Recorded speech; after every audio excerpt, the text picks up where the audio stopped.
I'm Alfred, 32 years old, and I never thought I'd have to choose between my health and my family.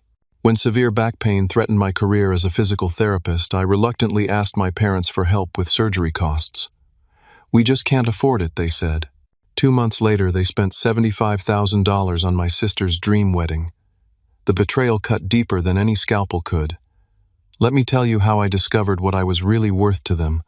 Before I begin my story, drop a comment letting me know where you're watching from, and hit that like and subscribe button if you've ever felt the sting of family favoritism. Now let me take you back to where it all started.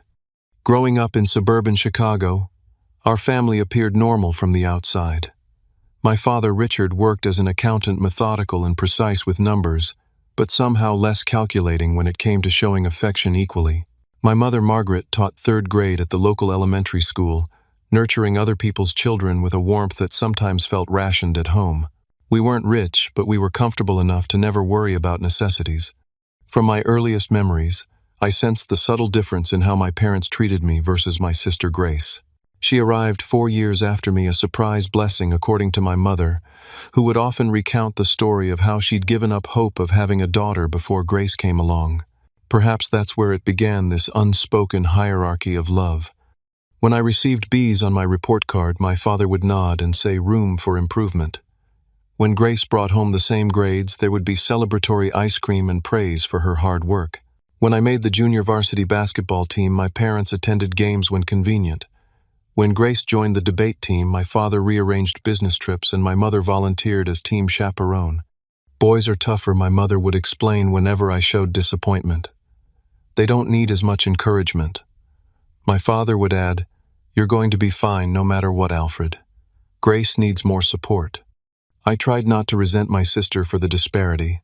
It wasn't her fault after all. Grace was smart, kind, and genuinely talented. She excelled in school, played violin beautifully, and had a natural charm that drew people to her. I loved her fiercely, and appointed myself her protector at school, warning off bullies and carrying her backpack when it looked too heavy for her small frame. Our relationship had its unique dynamic. I protected her physically, while she often protected me emotionally from our parents' oversight. When I broke our mother's favorite vase at 13, Grace claimed responsibility. When I missed curfew at 16, she created diversions to keep our parents distracted until I slipped in through the back door. The material differences were impossible to ignore, though. For my 16th birthday, I received driving lessons and access to our family's 8-year-old Honda. When Grace turned 16, our parents surprised her with a new Volkswagen Beetle, citing safety concerns about older vehicles. My high school graduation gift was $500 toward college expenses. Grace received a European backpacking trip. I didn't complain. Instead, I internalized the message that I needed to be self-sufficient. I worked part-time throughout high school at the local hardware store, saved aggressively, and applied for every scholarship available. By the time I left for State University, I had enough to cover my first-year expenses with minimal loans. College brought freedom and perspective. Away from the family dynamic, I thrived. I chose physical therapy as my major, inspired by the therapist who had helped me recover from a sports injury in high school.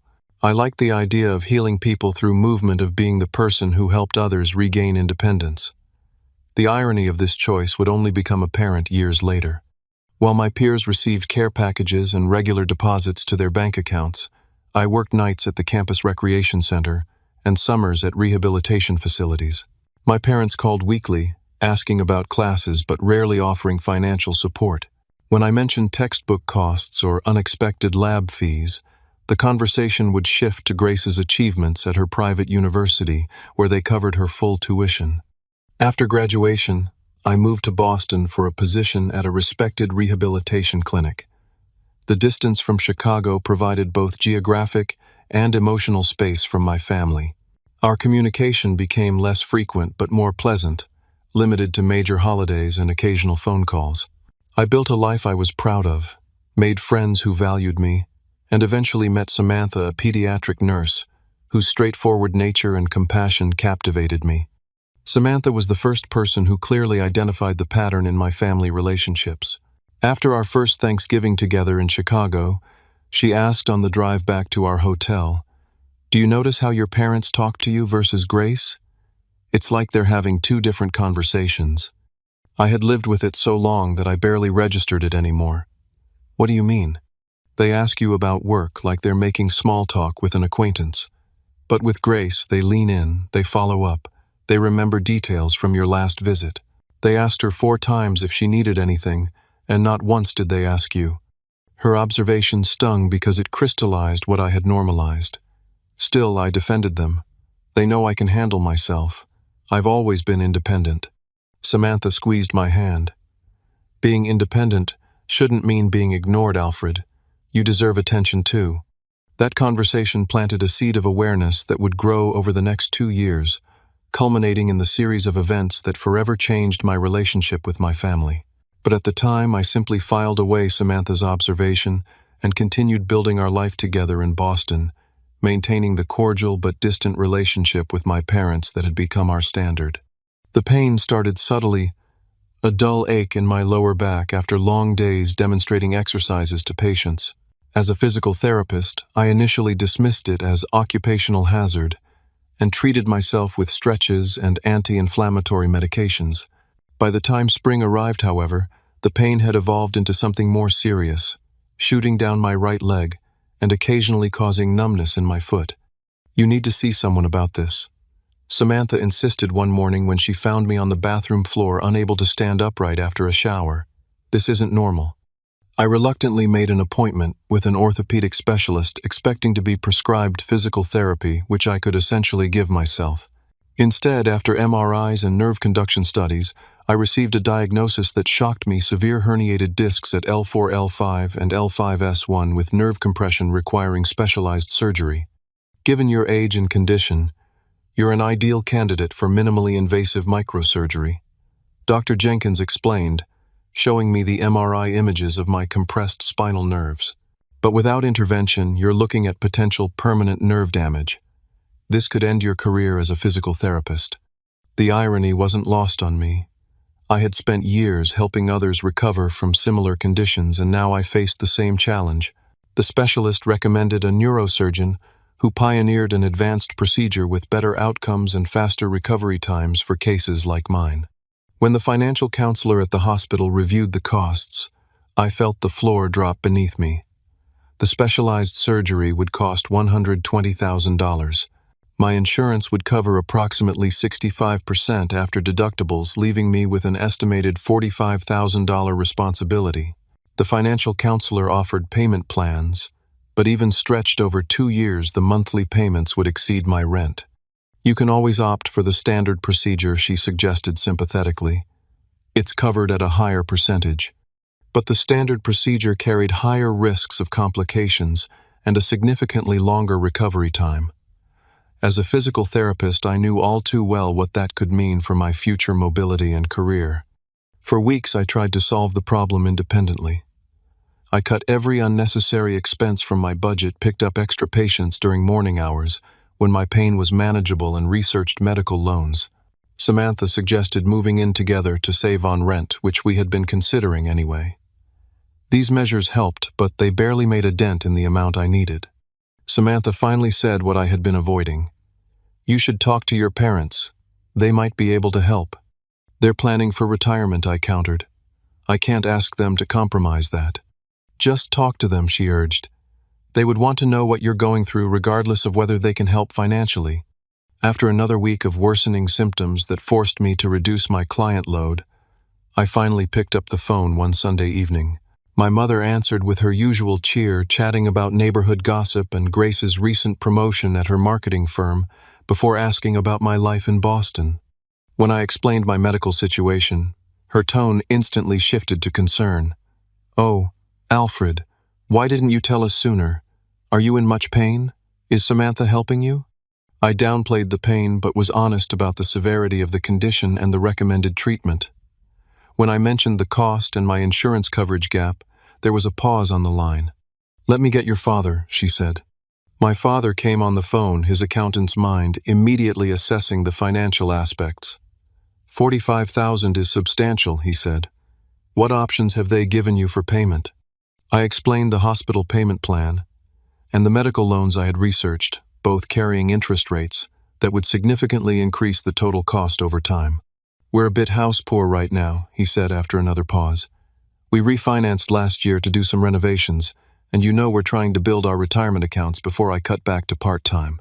"I understand," I said quickly, already regretting the call. "I just thought I should let you know what's going on. I'm not expecting anything."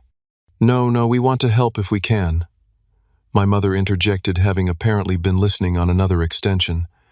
"We just need to look at our finances. Maybe we could help with some of it." "We'll see what we can do," my father added, his tone non-committal. "Send us the details from your doctor and we'll talk it over." After hanging up, I felt a mixture of disappointment and guilt. I hadn't expected them to immediately offer the full amount, but their hesitation stung nonetheless.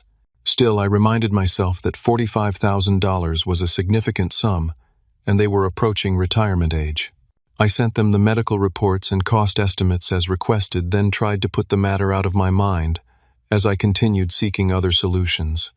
2 weeks passed without any follow-up from my parents. When I finally called again, my mother apologized for the delay, explaining they had been swamped with some family matters, but promised they were still considering how they might help. She changed the subject quickly, asking about Samantha and my plans for the summer. I didn't press the issue, sensing their discomfort with the topic. Little did I know that the family matters consuming their attention were about to become painfully clear to me. The news of Grace's engagement arrived via a group text from my mother. "Wonderful news.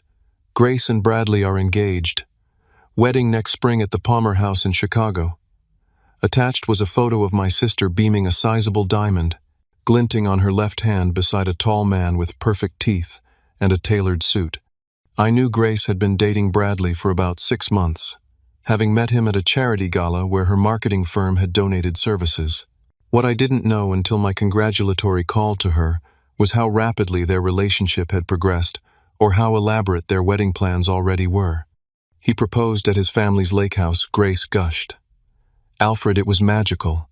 His parents flew in from Arizona just for the weekend, and there were rose petals everywhere and a string quartet playing our song." I listened as she described Bradley's background, Ivy League education position at his father's investment firm, Family Connections, throughout Chicago's elite social circles. Their whirlwind romance had all the elements of a romantic comedy, including the meet-cute where she spilled champagne on his tuxedo and the subsequent courtship filled with helicopter rides to weekend getaways. "Mom and Dad are over the moon," she continued. "They're insisting on hosting an engagement dinner next month. You'll come, won't you? Bring Samantha, of course. Bradley's dying to meet my big brother." Despite the worsening pain in my back and the financial stress looming over me, I agreed to fly to Chicago for the dinner. Samantha offered to cover my ticket, understanding how important it was to maintain family connections, despite my parents' lukewarm response to my medical situation. The engagement dinner was held at an upscale restaurant overlooking Lake Michigan. I took extra pain medication to get through the evening, standing stiffly at the cocktail reception as Grace introduced Samantha and me to Bradley's extensive family. My parents fluttered around the room, my mother in a new dress. I'd never seen my father shaking hands with Bradley's father, with unusual animation. During dinner, seated between Samantha and a cousin of Bradley's, I watched my parents transform into people I barely recognized. My typically reserved father gave an emotional toast about his little girl finding true happiness. My practical mother teared up discussing wedding venues and flower arrangements. They seemed to glow with pride and excitement in a way I couldn't remember seeing before. After the main course, feeling the need to stretch my back, I excused myself to walk around the restaurant's perimeter. Passing by a small alcove near the restrooms, I overheard my parents in conversation with Bradley's parents. "We're thinking about $75,000 for our contribution," my father was saying in a tone I recognized from his rare splurges on luxury items. "Margaret has always dreamed of giving Grace her perfect day." "It's worth every penny," my mother added warmly. "When you have a daughter, you imagine this day from the moment she's born. We've been saving for it her whole life." I froze, the pain in my back suddenly eclipsed by a new, sharper pain in my chest. $75,000. The amount was shocking, not just for its size, but for what it revealed about their earlier response to my medical needs. They hadn't been unable to help me. They had chosen not to. Somehow I made it through the remainder of the dinner without revealing what I'd heard. I smiled mechanically through dessert, hugged my sister, and shook hands with Bradley, and made appropriate noises about looking forward to the wedding. All the while the number $75,000 pounded in my head like a second heartbeat. On the taxi ride back to our hotel, Samantha noticed my unusual silence. "Is your back worse tonight?" I overheard something I said, then repeated the conversation I'd intercepted. "They're spending $75,000 on her wedding, Samantha, after telling me they couldn't help with my surgery." Samantha's expression shifted from confusion to anger. "That can't be right. Maybe you misheard." I didn't mishear. They were clear about the amount and their enthusiasm for spending it. "But your surgery, your health, your career, that's essential. Not a luxury," she protested. "A wedding is one day, but your back will affect the rest of your life." I stared out the taxi window at Chicago's glittering skyline, the city of my childhood, now feeling foreign and unwelcoming. Apparently Grace's one day is worth more than my entire future. That night in the hotel I couldn't sleep, despite the extra pain medication. The contrast between my parents' reluctance to help with my medical expenses and their eagerness to fund Grace's elaborate wedding forced me to confront the pattern of favoritism that had defined our family dynamic. This wasn't about differing financial circumstances or retirement planning. This was about value, about worth, about who deserved investment. The realization settled in my stomach like a stone in the economy of my parents' love. I had always been the discount option. The night after the engagement dinner, I barely slept. The pain in my back, exacerbated by travel and standing through the reception, kept me shifting uncomfortably on the hotel mattress. But the physical discomfort paled compared to the emotional pain gnawing at me. By morning, my eyes were swollen from a combination of sleeplessness and silent tears I hadn't realized I'd shed. Samantha watched me carefully as I struggled to dress for our flight back to Boston. "You need to talk to them before we leave," she said quietly. "This isn't something you can just let go." What would I say? "Thanks for the lovely dinner, and by the way, why is your daughter's party worth more than my ability to walk without pain?" "Yes, exactly that," Samantha replied, her nurse's directness cutting through my sarcasm. "You deserve an explanation." After checking out of the hotel, I called my parents and asked if we could meet for coffee before our afternoon flight. They agreed readily, suggesting a cafe near their home. My mother sounded pleased, probably assuming I wanted to discuss the wedding further. The cafe was quiet on a Sunday morning, sunlight streaming through large windows onto polished wooden tables. My parents arrived punctually, my mother still glowing from the previous evening's celebration. They greeted Samantha warmly and immediately launched into post-dinner analysis, discussing which of Bradley's relatives they had particularly liked and the preliminary wedding plans already taking shape. I let them talk, sipping my coffee and gathering courage. Finally, during a lull in the conversation, I set down my cup with deliberate care. "I need to ask you something," I began, my voice steadier than I expected.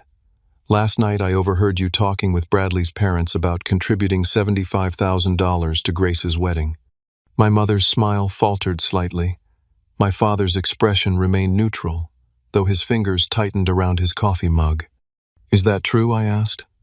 My father cleared his throat. "We were discussing potential budgets. Nothing is finalized yet. But you're considering spending $75,000 on the wedding after telling me you couldn't help with my surgery costs." My mother glanced around the cafe nervously. "Alfred, this isn't the place to discuss family finances. I'm not trying to create a scene, Mom. I just want to understand. You told me you were house poor and focusing on retirement when I needed help for a medical necessity. But you've apparently been saving for Grace's wedding her whole life." My father shifted into what I recognized as his problem-solving posture, shoulders squared, voice lowered. "The situations are completely different, Alfred. Your medical situation, while unfortunate, has alternatives. Insurance payment plans, even a less expensive surgical option. The wedding is a once-in-a-lifetime event," my mother added. "Grace will only get married once, God willing." The casual dismissal of my health needs as merely unfortunate sent a surge of anger through me. "And I only have one spine, one career that depends on my physical ability. This isn't elective surgery, Dad. Without it, I could lose everything I've worked for." "You're being dramatic," my father countered. Plenty of people manage back problems without specialized surgeries. As a physical therapist, I'm uniquely qualified to know that's not always true. And in my specific case, the specialist was clear about the risks of delaying treatment. My mother reached across the table, her hand stopping short of touching mine. We want to help you, Alfred, we do. But our financial circumstances are different now than they were when you were growing up. We have more flexibility. More flexibility for Grace, you mean? That's not fair, my father interjected. Grace has different needs than you do. She always has. Because she's the daughter you always wanted. I said the words escaping before I could filter them. My mother's face flushed. That's a terrible thing to say. We love both our children equally. But you don't treat us equally. You never have. The dam had broken now, years of accumulated hurt flowing freely. My entire life I've watched Grace receive opportunities, support, and yes, money that were never offered to me. I worked through college while you paid her full tuition. I bought my own first car while you surprised her with a new one. I built my career with minimal help while you networked for her, celebrated every small achievement. You never needed the help, my father argued. You were always independent, capable. I was those things because I had to be. What choice did I have? Samantha, who had been silent throughout the exchange, finally spoke. I think what Alfred is trying to express is that independence shouldn't be penalized. He's always taken care of himself, yes, but this surgery is beyond what anyone should handle alone. My father turned to her with a tight smile. With all due respect, Samantha, this is a family matter. She is family, I snapped. She's been more supportive of me during this medical crisis than either of you. My mother's eyes welled with tears, her go-to response when confronted with conflict. You're making it sound like we don't care about you, Alfred. That's simply not true. We're proud of the man you've become. But not proud enough to invest in my health the way you're investing in Grace's wedding day. I think you're jealous of your sister's happiness, my father said flatly. This isn't really about the money. It's about you feeling left out of the celebration. The accusation was so wildly off base that I actually laughed, a sharp sound without humor. I'm happy for Grace. I've always supported her, celebrated her. What I'm not happy about is discovering where I truly stand in this family's priorities. I stood up, wincing at the sharp pain shooting down my leg. We need to go or we'll miss our flight. Thank you for the coffee. My mother started to protest, but my father placed a hand on her arm. Let him cool off. He'll come around once he thinks about this rationally. We left the cafe without hugs or the usual promises to call soon. In the taxi to the airport, the adrenaline of confrontation faded, leaving me exhausted and somehow hollower than before. Samantha held my hand silently, offering the comfort of her presence without platitudes. By the time we landed in Boston, my phone contained 5 text messages, 2 from my mother, insisting they loved me equally and wanted to help in ways that make sense. 1 from my father suggesting I was making mountains out of molehills, and 2 from Grace asking what had happened after we left and why Mom was upset. I didn't respond to any of them. Instead, I turned off my phone and focused on the immediate problem, finding $45,000 for a surgery I couldn't postpone much longer. Later that evening, Grace called Samantha's phone when mine went straight to voicemail. I reluctantly agreed to speak with her.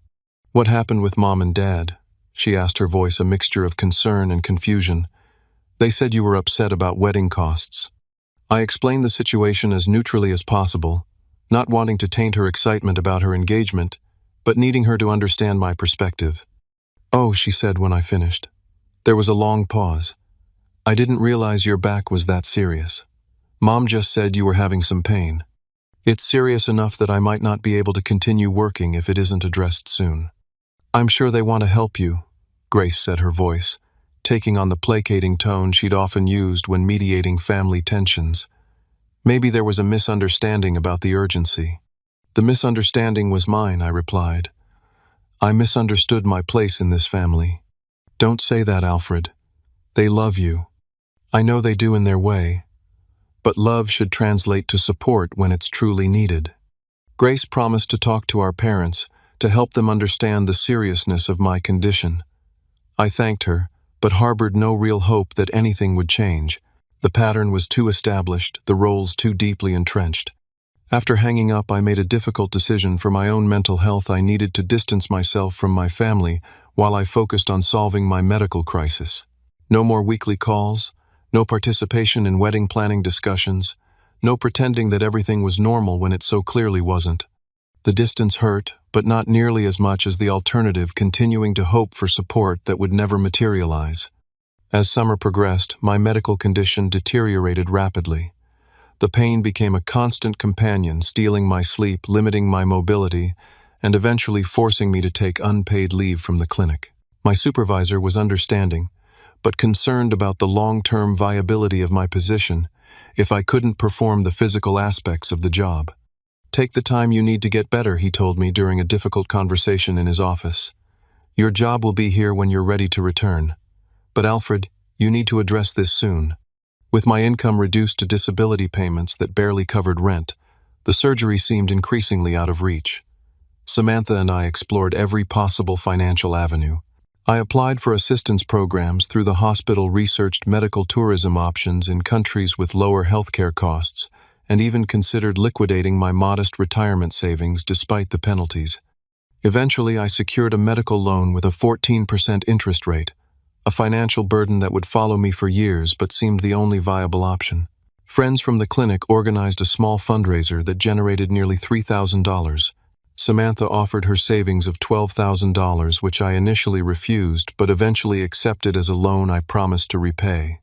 "We're building a life together," she reminded me. "Your health is our shared priority." With cobbled-together financing in place, I scheduled the surgery for early October, a full 5 months after my initial diagnosis. The delay concerned my neurosurgeon, who warned about the increased risk of permanent nerve damage, but acknowledged it was better than further postponement. Meanwhile, Grace's wedding plans escalated in both scale and expense. The detailed updates arrived regularly via family group texts and social media posts. A designer gown from New York, custom-made bridesmaid dresses, a renowned Chicago florist, a 10-piece band for the reception.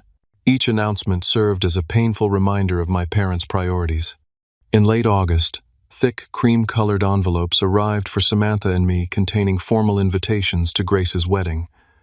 The date October 5th, one day after my rescheduled surgery. I called Grace immediately. "I won't be able to attend. I have surgery scheduled for October 4th. Her disappointment was palpable. "Can't you reschedule? This is my wedding, Alfred. I need my brother there." "This surgery has already been delayed too long," I explained. "I'm at risk for permanent nerve damage. The date was the earliest the surgeon could accommodate me." "But you're supposed to be a groomsman. Bradley specifically included you in the wedding party." "I'm sorry, Grace. I physically cannot be there. I'll be in a hospital bed." She was quiet for a moment. "Mom and Dad think you scheduled it deliberately to make a point." The accusation stung so absurd it nearly took my breath away. "Yes, Grace, I arranged to have crippling back pain and endangered my career just to spite you. That makes perfect sense. You don't have to be sarcastic. They're hurt that you've been so distant since the engagement dinner." "I've been distant because I'm in constant pain and working to solve a medical crisis largely on my own. The world doesn't revolve around your wedding." The conversation ended awkwardly, with Grace promising to work something out so I could participate somehow. I hung up feeling both guilty for disappointing her and angry that my health crisis was being treated as an inconvenient scheduling conflict. 2 weeks before the surgery, the final blow came. My mother called, her voice bright with excitement. "We have wonderful news. Dad and I are sending Grace and Bradley to Bali for their honeymoon, 2 weeks at a private villa with their own butler. Isn't that fabulous?" I listened numbly as she detailed the luxury accommodations, the exclusive excursions, the approximate cost of $15,000 for the honeymoon package. When she finally paused for breath, I said the only thing I could think of. "That's very generous of you. We wanted to do something special. Bradley's parents are handling the rehearsal dinner, which is going to be quite lavish." "Mom," I interrupted, "I'm having major surgery in 2 weeks. I might lose my career if it doesn't go well. Does that register at all with you?" Her tone shifted immediately to defense. "Of course it does. We've been praying for you every day. Dad and I were just discussing whether we might be able to help with some of your expenses." After paying for the wedding and now a luxury honeymoon, we could probably manage 5,000, she offered. If you agree to come to the wedding, Grace is heartbroken that you're missing it. The conditional nature of the offer tied to my attendance at an event I physically couldn't attend was the final confirmation of where I stood in the family hierarchy. I'll be in post-operative recovery, Mom. The surgery is the day before. Well, perhaps you could come just for the ceremony in a wheelchair. The church is accessible. I ended the call shortly after, unable to continue the conversation, without saying things I might regret. $5,000 with strings attached versus $75,000 plus $15,000, given freely with joy. The math was simple, the message clear. 3 days later, while attempting to demonstrate a simple exercise to a colleague who was covering my patients, my back seized completely. The pain was so intense that I collapsed in the clinic, unable to stand or even crawl to a chair. An ambulance was called and I was taken to the emergency room, Samantha meeting me there after being notified by my coworkers. The emergency room doctor reviewed my records and examined me with growing concern. "You should have had this surgery months ago," he said bluntly. "The nerve compression has worsened significantly. We need to admit you and consult with neurosurgery immediately." Through a haze of pain and medication, I consented to hospital admission. Samantha, ever practical, contacted my parents despite my weak protests. "They should know you're hospitalized regardless of everything else," she insisted. My parents arrived the following morning, having taken the first available flight from Chicago. Their faces showed genuine concern. As they entered my hospital room, my mother immediately moving to my bedside, while my father stood awkwardly at the foot of the bed. "Oh, Alfred," my mother said, her eyes scanning the IV lines and monitoring equipment. "We had no idea things had gotten this bad." "I told you how serious it was," I replied, my voice hoarse from pain medication.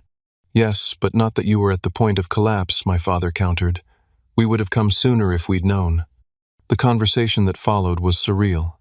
They expressed appropriate concern about my condition, asked detailed questions of the doctors, and then incredibly segued into updates about wedding preparations. The florist had a crisis with the orchid shipment, my mother mentioned, as if we were having a normal family chat. "And Grace is beside herself that you won't be there. She's thinking of setting up a video call so you can see the ceremony from your hospital room." I stared at them, wondering if the pain medications were causing me to hallucinate the conversation. "Mom, Dad, I'm facing emergency surgery.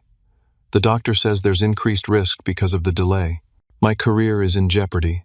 Can we not talk about flower arrangements right now?" They exchanged glances and my father cleared his throat. "Son, we've been thinking about your situation. We want to help. We can offer $5,000 toward your medical expenses." "Thank you," I said, too exhausted to point out that it was less than 7% of what they were spending on Grace's wedding, or that it wouldn't even cover my hospital deductible. "We'd need you to make an effort with the wedding, though," my mother added. "It would break Grace's heart if you weren't involved somehow." And there it was again, the conditional support, the prioritization of Grace's feelings over my physical well-being. In that moment, lying in a hospital bed with uncertain prospects for recovery, I made my decision. "I appreciate the offer," I said carefully, "but I'll manage the expenses myself." My mother looked shocked. "You're refusing our help." "I'm declining help that comes with conditions. My attendance at a wedding isn't something I can guarantee when I'm facing a spinal surgery with unpredictable recovery." "This family has always supported each other," my father said, his tone hardening. "Grace would do anything for you if the situations were reversed." "I believe she would," I agreed. "But you and Mom have made your priorities clear. I need to focus on my health now, without additional emotional complications." They left shortly after, my mother in tears, my father tight-lipped with disapproval. As the door closed behind them, I felt an unexpected sense of peace, despite the physical pain and uncertain future. For perhaps the first time in my adult life, I had prioritized my own well-being over the need to maintain family harmony at any cost. The neurosurgeon who evaluated me in the hospital confirmed what the emergency room doctor had suspected: the delay in treatment had resulted in increased nerve compression, elevating both the risks of surgery and the potential for incomplete recovery. "We need to operate within 48 hours, Dr. Patel explained, reviewing my latest MRI results. I've canceled my other cases to accommodate this emergency. The surgery was scheduled for the following afternoon, coincidentally still one day before Grace's wedding. From my hospital bed, I made final arrangements for the financial aspects, accepting Samantha's savings and finalizing the high-interest medical loan that would take years to repay. When Samantha stepped out to call her parents, I received a text from Grace. "Please reconsider coming to the wedding. We could delay the ceremony until later in the day. Mom and Dad said they offered to help with your surgery if you would make the effort. Why are you being so difficult about this?" I stared at the message for several minutes, struggling to formulate a response that wouldn't damage our relationship permanently. Finally, I wrote back, "Grace, I'm having emergency spinal surgery tomorrow. The doctors say I'll be heavily medicated and immobile for at least 24 to 48 hours afterward. This isn't about being difficult or making a point. It's about a serious medical condition that threatens my ability to walk normally and continue my career. I love you, and I wish you a beautiful wedding day. But I physically cannot be there, and I won't accept conditional financial help that prioritizes your wedding over my health." Her response came quickly. "You've changed since you moved to Boston. The Alfred I grew up with would never miss his sister's wedding no matter what. I guess Samantha has turned you against family." The unfairness of this accusation was so profound that I simply turned off my phone rather than escalate the situation. Samantha returned to find me staring at the ceiling, tears sliding silently down my face. "What happened?" she asked, immediately concerned. I showed her the text exchange. Her expression hardened as she read, but her voice remained gentle. "This isn't about you changing Alfred. It's about you finally recognizing your own worth." The surgery the next day lasted 5 hours, complicated by the advanced state of nerve compression. I woke in the recovery room with Samantha beside me, her face showing relief when I squeezed her hand weakly. "Dr. Patel said it went as well as could be expected," she reported. "There was more damage than they anticipated, but they were able to decompress the nerves successfully." Through the fog of anesthesia and pain medication, I registered that the date was October 4th, the day before Grace's wedding. "Time," I mumbled. "It's almost 7 in the evening," Samantha replied. "You've been out for a few hours." I nodded slightly, the movement sending a wave of nausea through me. "Wedding tomorrow." "Don't worry about that now," she soothed. "Focus on your recovery." Despite Samantha's advice, the wedding remained a shadow over the following day. Nurses came and went, adjusting medications and checking vital signs. Physical therapists visited to explain the recovery protocol that would begin once I was stabilized. Throughout it all, my phone remained off, a deliberate barrier between my healing body and the family drama unfolding across the country. Samantha's phone, however, buzzed periodically, with updates from a nursing school friend who was attending the wedding as a distant connection of Bradley's family. The ceremony proceeded as planned, apparently beautiful and flawless. My absence was explained to guests as a medical emergency, with no further details provided. Late that evening, feeling slightly more coherent after a day of rest, I asked Samantha to turn on my phone. There were numerous missed calls and messages, primarily from my mother and Grace.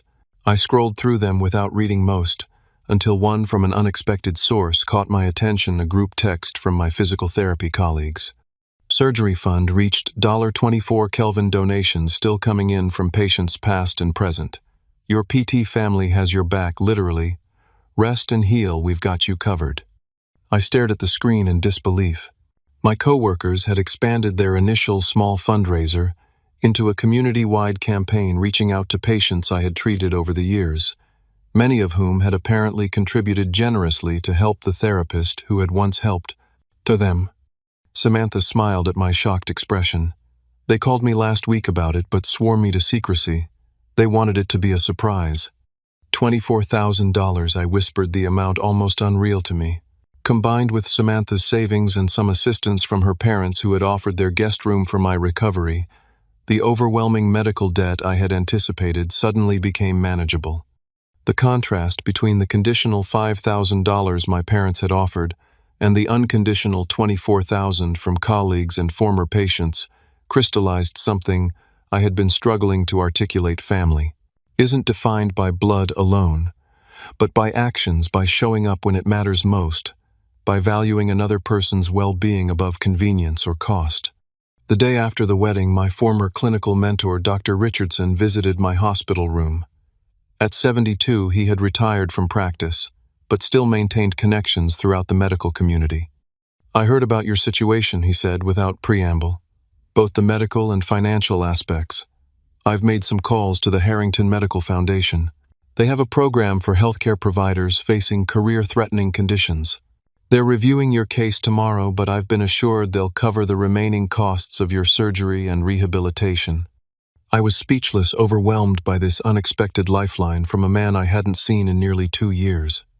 "You were one of my most promising students," he continued gruffly. "The profession needs therapists like you. Consider this an investment in the patients you'll help over the next 30 years. As he left, I realized I was experiencing something novel, the feeling of being valued, of being worthy of investment, of having my future considered important enough to protect. The contrast with my family's response couldn't have been more stark. Over the following days, as I began the challenging early stages of recovery, I made peace with a difficult truth. The family I had been born into might never provide the unconditional support I needed, but the family I had chosen and built around me in Boston had demonstrated its strength and commitment when it mattered most. I decided to focus my limited energy on healing and expressing gratitude to those who had stepped forward to help, rather than continuing to seek validation from parents who seemed fundamentally unable to provide it. It wasn't an easy decision, and it carried its own grief, but it was necessary for both my physical and emotional recovery. My parents called the hospital daily, and I spoke with them, briefly accepting their expressions of concern without engaging in deeper discussions about the family dynamics that had led to this point. Grace and Bradley departed for their Bali honeymoon 3 days after the wedding, and the family group text filled with photos of tropical beaches and luxury accommodations. I muted the conversation and turned instead to the cards and messages from colleagues, friends, former patients, and Samantha's family, surrounding myself with evidence that I was valued, supported, and worthy of care, even if that care came from unexpected sources. As I began the slow process of physical recovery, I found myself undergoing an equally important emotional rehabilitation, learning to recognize my own worth, independent of my family's ability to acknowledge it. Recovery from spinal surgery proved even more challenging than I had anticipated, despite my professional knowledge of the rehabilitation process. The first 2 weeks were a blur of pain management, limited mobility, and the humbling experience of needing help with basic tasks. Samantha took family leave to assist with my initial recovery, her nursing skills proving invaluable as she monitored medications, wound care, and early mobility exercises. When I was discharged from the hospital, we moved temporarily into her parents' home in a Boston suburb, where they had converted their ground-floor den into a bedroom to eliminate the need for stairs. Their kindness overwhelmed me, particularly given that we had only met a handful of times before my medical crisis. "Family helps family," Samantha's father said simply when I tried to express my gratitude. "And your family now." The contrast with my own parents' conditional support was impossible to ignore. They continued to call regularly, expressing appropriate concern about my recovery, but never acknowledging the larger issues that had created the rift between us. My mother would often end calls with wistful comments about how much they missed hearing from me like before, as if my reduced communication were a mysterious phenomenon rather than a direct result of their actions. Grace returned from her honeymoon and sent a gift basket with a card expressing hopes for my speedy recovery so we could put this unfortunate timing behind us. The phrasing suggested she still viewed my surgery as an inconvenient scheduling conflict rather than a life-altering medical emergency. I maintained polite but distant contact with all of them, focusing my limited energy on physical rehabilitation. 6 weeks after surgery, I progressed from a walker to a cane. At 8 weeks, I began part-time work at the clinic, limited to administrative tasks and supervising therapy assistants. The nerve damage from the delayed surgery meant recovery would be slower than ideal, with some potential permanent limitations, but Dr. Patel was cautiously optimistic about my eventual return to full clinical duties. Throughout this period, I continued to receive support from unexpected sources. Colleagues organized meal deliveries during the early weeks of recovery. Former patients sent encouraging messages about how my work had helped them through their own rehabilitation journeys. Samantha's family included me in holiday plans without question or qualification. The Harrington Medical Foundation covered the remaining surgical costs and connected me with specialists for ongoing rehabilitation. These acts of generosity forced me to reconsider my understanding of family. For years, I had accepted the narrative that independence meant isolation, that being strong meant requiring minimal support. Now I was learning that true strength sometimes means accepting help, and that family can be defined by actions rather than merely by blood. 3 months after the surgery, my parents announced plans to visit Boston. "We want to see how you're doing," my mother explained over the phone, "and we have some things we'd like to discuss in person." They arrived on a cold January afternoon, visibly shocked at my continued use of a cane, and the careful way I lowered myself into a chair at the restaurant where we met for lunch. Perhaps seeing the physical evidence of my condition finally made the seriousness of the situation real to them in a way my words had not. "You look like you're still in pain," my mother observed, concern evident in her expression. "The recovery is progressing," I replied neutrally. "But there was nerve damage from the delay in treatment. Some effects may be permanent." My father cleared his throat. "We've been doing a lot of thinking since your surgery, and some talking with Grace, who feels terrible about how everything unfolded with the wedding. We may have mishandled things," my mother added, her eyes downcast. "We never intended to suggest that Grace's wedding was more important than your health." "But that's exactly what you communicated," I said quietly. "Not just with words, but with actions. 75,000 for her wedding, 15,000 for her honeymoon, but only 5,000 offered conditionally for my medical crisis." They exchanged glances and my father sighed. "We've always treated you and Grace differently, that's true. But we genuinely believed it was because you needed less from us. You were always so capable, so independent." "I became independent because I had to," I explained. "When support isn't offered, you learn to stop expecting it." My mother reached for my hand across the table. "We're sorry, Alfred. We got it wrong. We've talked about it extensively since your surgery, especially after learning how serious the situation really was. We'd like to make amends," my father added. "We've set aside money to help with your ongoing medical expenses and rehabilitation costs." I looked at them thoughtfully, recognizing the genuine remorse in their expressions. Part of me wanted to accept their offer, to believe that this represented a true shift in our family dynamic. But another part, the part that had been protecting my emotional well-being these past months, remained cautious. "I appreciate that," I said finally, "but I've managed the financial aspects of my treatment. What I really needed from you wasn't money, but recognition that my health and future were priorities worth supporting without conditions." "We understand that now," my mother said, tears forming. "We just want a chance to do better, to be part of your life again." "I'm not excluding you from my life," I clarified, "but our relationship needs to change. I can't go back to pretending everything is fine when it isn't, or accepting unequal treatment as normal." We talked for nearly 3 hours, covering ground that should have been addressed years earlier. There were difficult moments. Defensiveness from my father, tears from my mother, and admissions from me about resentments I had carried silently for too long. It wasn't a perfect reconciliation, but it was an honest conversation that laid groundwork for a potentially healthier relationship. 2 weeks after their visit, I took another significant step in my recovery. I proposed to Samantha. After witnessing her unwavering support through the darkest period of my life, I knew with absolute certainty that she was the person I wanted to build a future with. We planned a small ceremony for the following fall, when I would hopefully be able to walk without assistance. When I called my parents with the news, their response was warm, but contained an all too familiar question: "Will Grace be in the wedding party? She's so good at planning these things." I took a deep breath before responding. "Samantha and I are keeping it very small. No formal wedding party, and we're paying for everything ourselves." "But we'd like to contribute," my mother protested. "It's traditional for the parents to help." "Thank you, but no. This needs to be something we do our way, on our terms." There was a pause before my father spoke. "We understand, but know the offer stands if you change your mind." It was a small moment, but significant. For perhaps the first time, they had accepted my boundary without prolonged argument or guilt-inducing comments. It wasn't complete transformation, but it was progress. As spring arrived, bringing with it improved mobility and reduced pain, I reflected on the lessons of the past year.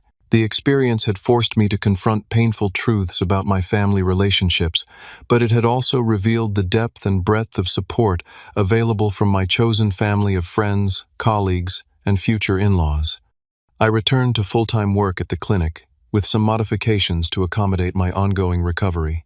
The first day back, my colleagues presented me with a framed collage of messages from patients who had contributed to my surgery fund, many expressing how my work had helped them through their own medical challenges.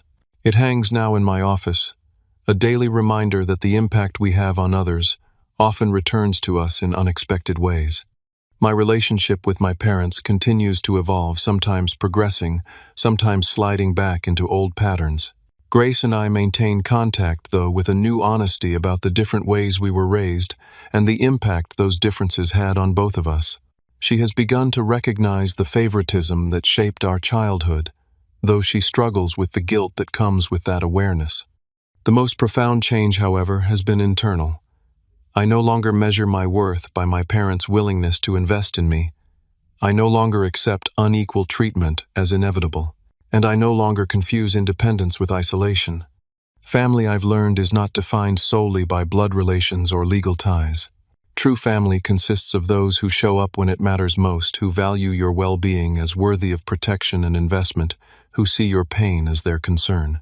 Sometimes that includes the people we're born to, and sometimes it doesn't. The freedom lies in recognizing the difference and building boundaries accordingly. As I prepare for my wedding to Samantha and look toward our shared future, I carry this wisdom with me.